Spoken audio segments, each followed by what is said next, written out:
Hello everyone, एक बार फिर से आप सभी का स्वागत है हमारे channel current affairs by Ravi पे। और ये है हमारी डेली करंट अफेयर्स की सीरीज़ जिसमें हम हर दिन most important top 12 current affairs को यहाँ पे डिस्कस करते हैं। आज की क्लास में हम बात करेंगे 22 नवंबर 2025 के 12 मोस्ट इम्पॉर्टेंट करंट अफेयर्स के बारे में। और फ्रेंड्स, अगर आप इनमें से किसी भी एग्जाम की तैयारी कर रहे हैं तो आप हमारी सीरीज़ को ज़रूर फॉलो करिएगा। आपको करंट अफेयर्स के सेक्शन में बहुत ज़्यादा हेल्प मिलने वाली है, ठीक है। तो हमारा पर्पज़ ये रहता है कि हम आपका बहुत कम समय लेते हुए मैक्सिमम चीज़ें पढ़ाएं करंट अफेयर से रिलेटेड। हम ना सिर्फ करंट अफेयर्स करते हैं बल्कि हम रिवीजन पे भी बहुत ज़्यादा ध्यान देते हैं, ठीक है। तो अगर आप पहली बार हमारे चैनल को विजिट कर रहे हैं तो बातों से ज़्यादा आप एक्शन पे भरोसा करिए। आप एक बार हमारी क्लास को करके देखिए, इसका रिजल्ट डेफिनेटली आपको दिखाई देगा अपने करंट अफेयर्स के स्कोर में, ठीक है। तो चलिए आज की अपनी क्लास शुरू करते हैं। और स्टार्ट करने से पहले बस यहाँ पर एक छोटी सी इन्फॉर्मेशन है आपके लिए कि हमारी जो अक्टूबर मंथ की करंट अफेयर्स की ई बुक थी 2025 के लिए, वो वेबसाइट पर लॉन्च हो चुकी है। साथ ही अगर आप पिछले 8 महीने की करंट अफेयर्स का ई बुक चाहते हैं जिसमें कि जनवरी से लेकर अगस्त 2025 तक के सारे इंपॉर्टेंट करंट अफेयर्स अवेलेबल हों, इसमें 5555 से भी ज़्यादा प्रश्न हैं, तो ये वाली ई बुक भी आपको मिल जाएगी हमारी वेबसाइट www.ravibooks.pdf.com पर। और ये एक छोटा सा सैम्पल है हमारी अक्टूबर मंथ की करंट अफेयर्स की ई बुक का। आप देख सकते हैं कि हर क्वेश्चन को हमने वेल एक्सप्लेन किया है। यहाँ पर हम highlights, important point, static GK और पिक्चर्स का यूज़ करते हैं ताकि आपको प्रॉपर अंडरस्टैंडिंग हो सके हर क्वेश्चन की और आप लॉन्ग टर्म तक इन क्वेश्चंस को याद रख सकें, ठीक है। तो अगर आप इंटरेस्टेड हैं, अगर आप इन ई बुक्स को हमारी परचेज करना चाहते हैं तो ये वेबसाइट है, आप यहाँ पर जाकर इसको चेकआउट कर लीजिएगा। चलिए आज की अपनी क्लास शुरू करते हैं और हमेशा की तरह हम स्टार्ट करेंगे क्विक रिवीजन के साथ। यानी कि हमने एक दिन पहले जितना भी जो भी कुछ पढ़ा होता है 12 क्वेश्चंस को यहाँ पर हम दोबारा से डिस्कस करते हैं। पहला क्वेश्चन हमने कल किया था, भारत 2026 में पहली बार ग्लोबल बिग कैट सम्मेलन की मेज़बानी करेगा, इसका आयोजन कहाँ पर किया जा रहा है। तो 2026 में इंडिया पहली बार ग्लोबल बिग कैट सम्मेलन को होस्ट करने वाला है और इसके लिए वेन्यू चुना गया है नई दिल्ली को। दूसरा क्वेश्चन है, भारतीय नौसेना ने युद्धपोत माहे के प्रतीक चिन्ह का अनावरण किया है। माहे युद्धपोत के प्रतीक चिन्ह में केरल की किस प्राचीन मार्शल आर्ट से जुड़ी तलवार उरुमी की आकृति शामिल है। तो यह है कलारी पयट्टू और इसके निर्माता कौन है, यानी ये युद्धपोत जो माहे है इसके निर्माता हैं कोचीन शिपयार्ड लिमिटेड, कोची, ठीक है। अगला है, नागालैंड ने हॉर्नबिल महोत्सव 2025 के लिए किस देश को कंट्री पार्टनर के रूप में चुना है। तो यूनाइटेड किंगडम को इन्होंने कंट्री अपना पार्टनर बनाया है हॉर्नबिल फेस्टिवल के लिए। अगला है, विश्व बाल दिवस 2025 हमने कब सेलिब्रेट किया। तो 20 नवंबर को। और इस साल के लिए हमने थीम रखी है मेरा दिन मेरे अधिकार, यानी कि my day my rights, okay. Next है, नवंबर 2025 में नासा के सेंटिनल 6B उपग्रह को किस रॉकेट से लॉन्च किया गया। तो स्पेसएक्स फाल्कन 9 रॉकेट का हमने यहाँ पर यूज़ किया है। कहाँ से ये लॉन्च हुआ है। तो कैलिफोर्निया के वैंडनबर्ग स्पेस फोर्स बेस से। 6 क्वेश्चन था, किस देश ने 22 नवंबर 2025 से भारतीयों के लिए वीज़ा मुक्त प्रवेश निलंबित कर दिया है। तो ईरान देश ने। अगला है, 20वां अंतर्राष्ट्रीय त्रिपिटक जप समारोह 2025 कहाँ पर आयोजित किया जाएगा। तो बिहार के बोधगया में। किस मंत्रालय ने भारत AI मिशन के अंतर्गत युवा AI फॉर ऑल का शुभारंभ किया है। तो ministry of electronics and IT ने, यानी कि इलेक्ट्रॉनिक्स एवं सूचना प्रौद्योगिकी मंत्रालय ने। नेक्स्ट है, नवंबर 2025 में CII गुणवत्ता रत्न पुरस्कार से किसे सम्मानित किया गया है। तो वेणु श्रीनिवासन को। नवंबर 2025 में भारत ने पहली बार किस देश से तरलीकृत पेट्रोलियम गैस आयात करने के लिए एक संरचित ऊर्जा समझौता किया। तो संयुक्त राज्य अमेरिका के साथ। साइबर फ्रॉड कॉल्स पर 100% प्रतिक्रिया देने वाला भारत का पहला राज्य कौन सा बन गया। तो ये है गोवा। नवंबर 2025 में 44वां भारतीय अंतर्राष्ट्रीय व्यापार मेला कहाँ पर आयोजित हुआ है। तो भारत मंडपम में, नई दिल्ली के। और इस साल के लिए हमने थीम रखी एक भारत श्रेष्ठ भारत, ठीक है।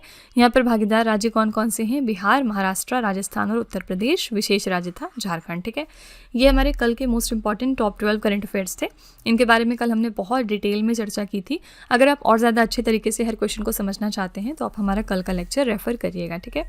चलिए आज की अपनी क्लास हम शुरू करते हैं और देखते हैं कि पहला क्वेश्चन क्या है।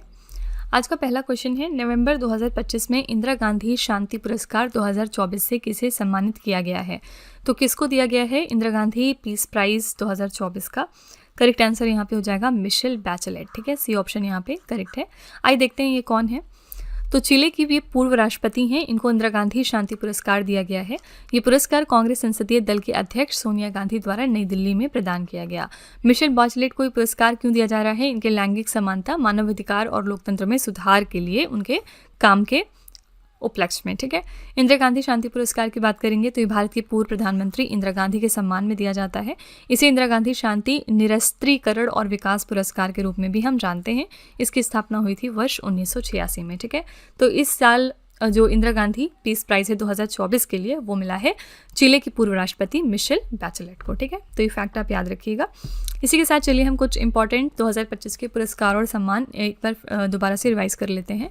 पहला है यहाँ पर बुकर पुरस्कार 2025, ये दिया गया है डेविड ज़ैले को। इनकी किस किताब के लिए? फ्लैश के लिए। ठीक है, मैंने आपको बताया था कि बुकर पुरस्कार अलग है और इंटरनेशनल बुकर पुरस्कार अलग है। ठीक है, इंटरनेशनल बुकर पुरस्कार किसको दिया गया है? तो इस साल के लिए विनर थी बानो मुश्ताक। ठीक है, और बानो मुश्ताक को क्यों दिया गया है? इनकी एक कविता का संग्रह आया था जिसका नाम था हार्ट लैम्प, और इस चीज़ के लिए इनको इंटरनेशनल बुकर प्राइज़ दिया गया इस साल का। ठीक है, पैट्रियट ऑफ द ईयर 2025 का पुरस्कार मिला है मेलानिया ट्रम्प को। IUCN का केंटन मिलर पुरस्कार 2025 मिला है डॉक्टर सोनाली घोष को। ये कौन है? ये डायरेक्टर हैं काजीरंगा नेशनल पार्क में। ठीक है, काजीरंगा नेशनल पार्क कहाँ पर आपका है? असम स्टेट में। ठीक है, मिसेज यूनिवर्स 2025 का खिताब मिल गया है श्यारी सिंह को। नोबेल शांति पुरस्कार दिया गया इस साल का मारिया कोरिना मचाडो को। विश्व खाद्य पुरस्कार के लिए विनर हैं इस साल डॉक्टर मारियंगेला हंगरिया। 34वां सरस्वती सम्मान दिया गया है भद्रेश दास को।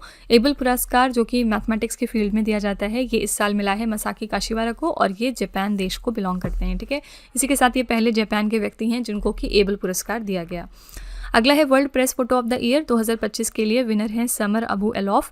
संगीत कलानिधि पुरस्कार दिया गया है RK श्रीराम कुमार को। स्टॉकहोम जल पुरस्कार के लिए विनर हैं गुंटर ब्लॉशेल। 59th एडिशन का ज्ञानपीठ पुरस्कार दिया गया है विनोद कुमार शुक्ला को, और नॉर्वे देश का हॉलबर्ग पुरस्कार मिला है गायत्री चक्रवर्ती स्पिवाक को। ठीक है, ये आपके 2025 के इंपॉर्टेंट अवार्ड्स एंड ऑनर्स की लिस्ट है, आपको इनको ध्यान में रखना है। क्वेश्चन नंबर 2 है जलवायु परिवर्तन प्रदर्शन सूचकांक 2026 में भारत को कौन सा स्थान मिला है? क्लाइमेट चेंज परफॉर्मेंस इंडेक्स 2026 में इंडिया की क्या रैंक है? तो इंडिया यहाँ पर 23वें स्थान पर था। बी ऑप्शन आपका करेक्ट हो जाएगा। Climate change performance index 2026 Brazil के बेलेम में आयोजित संयुक्त राष्ट्र जलवायु सम्मेलन यानी COP30 के दौरान जारी किया गया था। भारत अब 13 पायदान नीचे गिरकर 61.31 के कुल स्कोर के साथ 23वें स्थान पर आ गया है। ये पहले उच्च प्रदर्शन श्रेणी में था, लेकिन अब मध्यम प्रदर्शन श्रेणी में आ गया है। ये सूचकांक 63 देशों और यूरोपीय संघ का मूल्यांकन करता है। शीर्ष 3 स्थान खाली हैं, और इसी के साथ डेनमार्क जो है वो 4थे स्थान पर है, ब्रिटेन 5वें स्थान पर, और मोरक्को जो है वो 6ठे स्थान पर है। शुरू के जो टॉप 3 पोजीशंस होते हैं वो खाली क्यों रखे गए हैं? क्योंकि कोई भी कंट्री उनके क्राइटेरिया को फुलफिल नहीं करता है। जारी करता है इसके कौन है? German watch, new climate institute और क्लाइमेट एक्शन नेटवर्क संगठन। ठीक है, यहाँ पे करेक्ट आंसर हो जाएगा B option 23rd position. India की रैंक है इस इंडेक्स में 23। यहाँ पे हमने COP30 की बात करी, और ऑलरेडी मैंने आपको बताया है कि COP30 जो है वो ब्राज़ील के बेलेम शहर में हुआ था। COP31 के लिए वेन्यू अभी डिसाइड नहीं है, ऑस्ट्रेलिया या टर्की में कहीं पर भी हो सकता है। COP32 के लिए वेन्यू डिसाइडेड हो गया है। COP32 जो है वो होगा इथियोपिया देश में। ठीक है, अगला प्रश्न है नवंबर 2025 में अमेरिका ने किस देश को 21वें प्रमुख गैर नाटो सहयोगी का दर्जा दिया है? तो कौन सी कंट्री को US ने डेजिग्नेट किया है as its 21st major non NATO ally? Correct answer है बी ऑप्शन यहाँ पर सऊदी अरब। ठीक है, नवंबर 2025 में संयुक्त राज्य अमेरिका ने सऊदी अरब को अपना प्रमुख गैर नाटो सहयोगी का दर्जा दे दिया है, और ये घोषणा अमेरिकी राष्ट्रपति डोनाल्ड ट्रंप ने सऊदी क्राउन प्रिंस मोहम्मद बिन सलमान की व्हाइट हाउस यात्रा के दौरान करी थी। इस दर्जे के साथ सऊदी अरब को कई तरह के विशेष अधिकार प्राप्त होंगे, जिनमें कि सऊदी अरब अब अमेरिका से उन अत्याधुनिक हथियारों और सैन्य उपकरणों को खरीद सकता है जो आमतौर पर केवल नाटो सदस्य देशों को बेचे जाते हैं। ठीक है, तो इनका मेजर नॉन नाटो अलाय 21 नंबर का हाल ही में बन गया है सऊदी अरेबिया। ठीक है, इसी के साथ नाटो का फुल फॉर्म क्या है? नॉर्थ अटलांटिक ट्रीटी ऑर्गेनाइजेशन, और इसका हेडक्वार्टर है ब्रुसेल्स में। ब्रुसेल्स कहाँ पर है? ब्रुसेल्स है बेल्जियम में। ठीक है, अगला प्रश्न है नवंबर 2025 में कौन सा देश कोलंबो सुरक्षा सम्मेलन का 5वां पूर्ण सदस्य देश बन गया है? कौन सी कंट्री है जो कि 5th फुल मेंबर बनी है कोलंबो सिक्योरिटी कॉन्क्लेव में? करेक्ट आंसर है यहाँ पर बी ऑप्शन बांग्लादेश। ठीक है, तो बांग्लादेश कोलंबो सुरक्षा सम्मेलन का 5वां पूर्ण सदस्य देश बन गया है, और कोलंबो सुरक्षा सम्मेलन के राष्ट्रीय सुरक्षा सलाहकारों की 7वीं बैठक जो है वो भारत की नई दिल्ली में आयोजित की गई थी। मेजबान इसमें कौन सा था देश? तो भारत के राष्ट्रीय सुरक्षा सलाहकार अजीत डोभाल ने अपने समकक्षों की मेजबानी करी। ठीक है, अतिथि कौन थे इसमें? इस बैठक में मलेशिया को पहली बार अतिथि के रूप में आमंत्रित किया गया था। वर्तमान सदस्य कौन कौन है आइए देखते हैं। CSC के वर्तमान पूर्ण सदस्य देश कौन कौन से हैं? भारत, श्रीलंका, मालदीव्स, मॉरिशस और बांग्लादेश। इसमें 2022 में मॉरिशस शामिल हुआ था और 2025 में लेटेस्ट कंट्री बांग्लादेश है जिसने कि इसकी सदस्यता ली है। कोलंबो सुरक्षा संवाद हिंद महासागर में देशों का एक सुरक्षा केंद्रित समूह है। ठीक है, तो इसमें क्या क्या फैक्ट्स आपको याद रखने हैं। सबसे पहली बात ये कि इसकी बैठक कहाँ पर हुई है, तो भारत में हुई है और इसमें बैठक में हमने अतिथि के रूप में किस देश को बुलाया था, तो मलेशिया को। ठीक है, पूर्ण सदस्य देश कितने हैं, 5 हैं और कौन कौन से हैं इनके नाम भी ध्यान में रखिएगा। करेक्ट आंसर यहाँ पर है बांग्लादेश। बांग्लादेश हाल ही में 5th फुल मेंबर बना है कोलंबो सिक्योरिटी कॉन्क्लेव का। और इसी के साथ आपको ध्यान में रखना है कि IUCN में भी 90th मेंबर हाल ही में ज्वाइन हो चुका है और इसका 90th मेंबर बना है तुवालू देश। ये फैक्ट भी आपको ध्यान में रखना है, करंट अफेयर्स का इंपॉर्टेंट क्वेश्चन है। ठीक है, अगला है किस देश ने चांग E6 मिशन के तहत चंद्रमा से लाए गए नमूनों में लौह ऑक्साइड क्रिस्टल की खोज कर ली है। कहीं पर भी अगर आपको चांग 6 मिशन का नाम दिखाई देगा, करेक्ट आंसर हमेशा रहेगा चाइना। ठीक है, उससे रिलेटेड जो भी चीज़ें हैं, यानी कि ये जो चांग 6 मिशन है वो इटसेल्फ चाइना देश का है। तो यहाँ पर इन्होंने इस मिशन के तहत डिस्कवर किया है आयरन ऑक्साइड क्रिस्टल्स को अपने ल्यूनार सैंपल्स में, जो कि चांग 6 मिशन लेकर आया था मून से। ठीक है, तो चीन के चांग 6 मिशन द्वारा चंद्रमा के सुदूर भाग के दक्षिण ध्रुव एटकेन बेसिन से लाए गए नमूनों के विश्लेषण में वैज्ञानिकों ने लौह ऑक्साइड खनिजों में हेमेटाइट और मैग्नेमाइट की पहचान करी है। चांग 6 मिशन चीन का एक ऐतिहासिक मिशन था जिसने चंद्रमा के सुदूरवर्ती भाग से नमूने वापस लाकर इतिहास रचा। इस मिशन ने 3 मई 2024 को प्रक्षेपण के बाद 25 जून 2024 को सफलतापूर्वक अपने नमूने पृथ्वी पर वापस लाए थे। और इसके लिए कौन सा रॉकेट यूज हुआ था, लॉन्ग मार्च 5 रॉकेट। ठीक है, तो याद रखिएगा यहाँ पे करेक्ट आंसर है चाइना।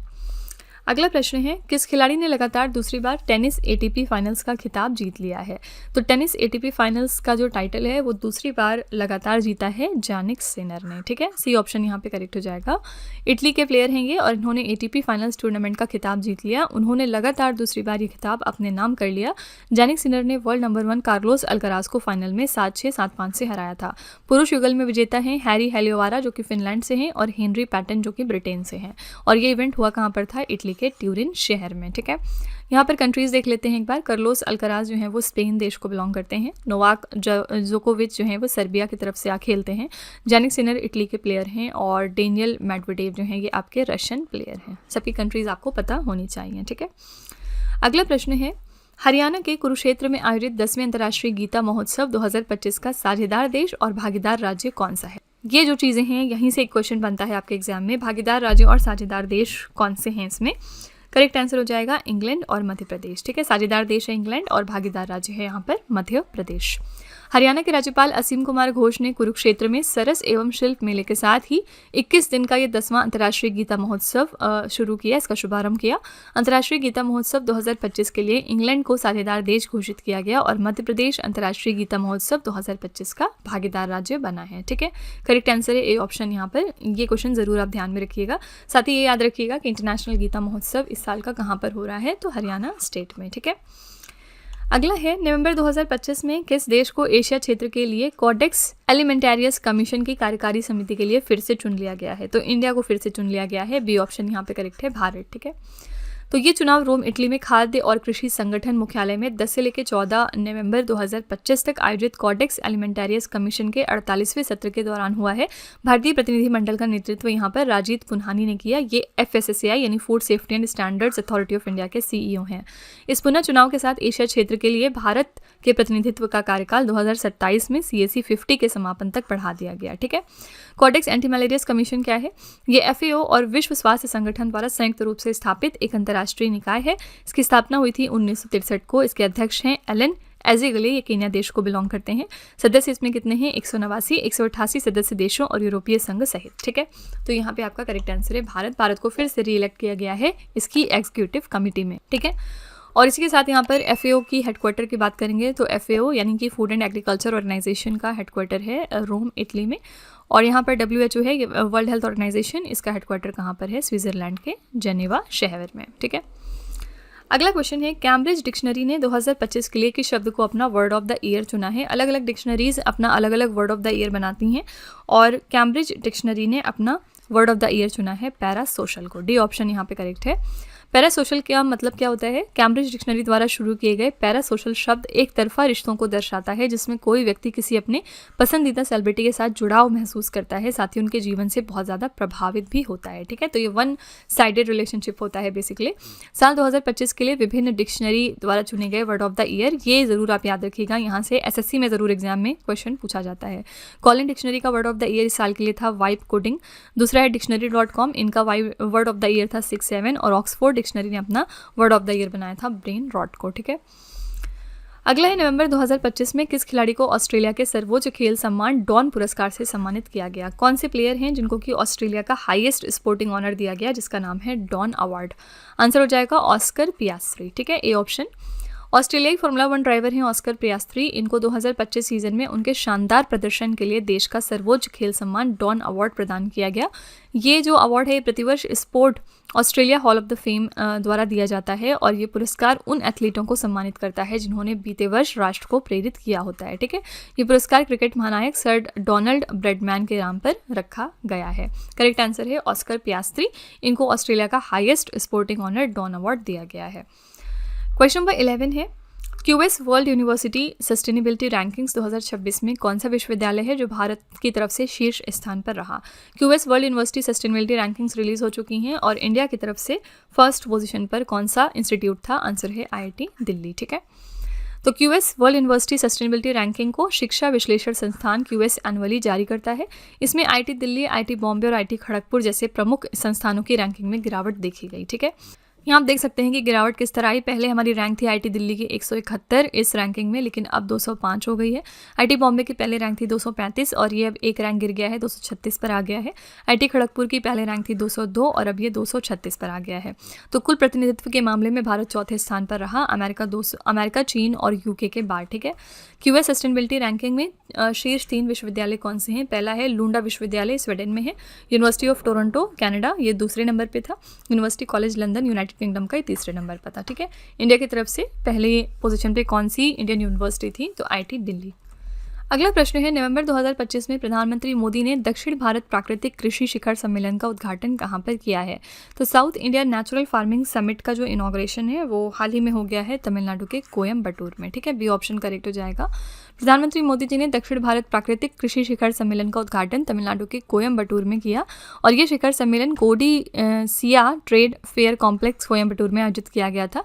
इस शिखर सम्मेलन का उद्देश्य क्या है? प्राकृतिक और जैविक खेती को बढ़ावा देना और इस अवसर पर उन्होंने PM किसान योजना की 21वीं किस्त भी जारी करी है। ठीक है, करेक्ट आंसर हो जाएगा बी ऑप्शन यहाँ पर तमिलनाडु का कोयम्बटूर। तो फ्रेंड्स, ये हमारे most important top 12 current affairs थे आज के।